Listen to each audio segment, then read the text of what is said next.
पर्यावरण सुरक्षा और हिंदू धर्मनी पवित्रता जाळववाना उद्देश्य साथे धानेरानी सेवाभावी संस्था लायन्स क्लब द्वारा शरू करायेली मूर्ति મને આપો પહેલને આજે ભવ્ય સફળતા મળી છે। દશામાના વ્રતની પૂર્ણાહુતિ બાદ ધાનેરાના મામા બાપજી મંદિર ખાતે ઊભા કરાયેલા બે કૃત્રિમ જળકુંડમાં વ્રતધારી મહિલાઓએ દશામાની મૂર્તિઓનું વિસર્જન કર્યું હતું। સામાન્ય રીતે દશામાના વ્રત પૂર્ણ થયા બાદ પીઓપીથી બનેલી મૂર્તિઓનું મામા બાપજી મંદિરના પવિત્ર તળાવમાં વિસર્જન કરવામાં આવે છે।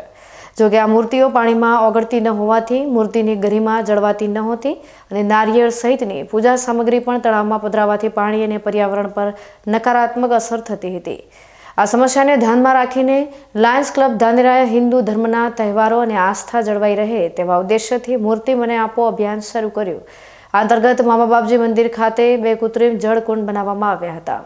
આ ઉપરાંત પૂજા સામગ્રી એકત્ર કરવા માટે પણ અલગ વ્યવસ્થા ઊભી કરવામાં આવી હતી।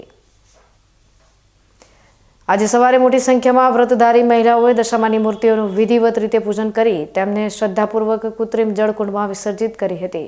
લાયન્સ ક્લબની આ આવકાર્ય પહેલને ધાનેરાની જનતાનો ભારે પ્રતિસાદ મળ્યો છે, જે પર્યાવરણ જાગૃતિ અને ધાર્મિક આસ્થાના સમન્વયનું ઉત્તમ ઉદાહરણ પૂરું પાડે છે।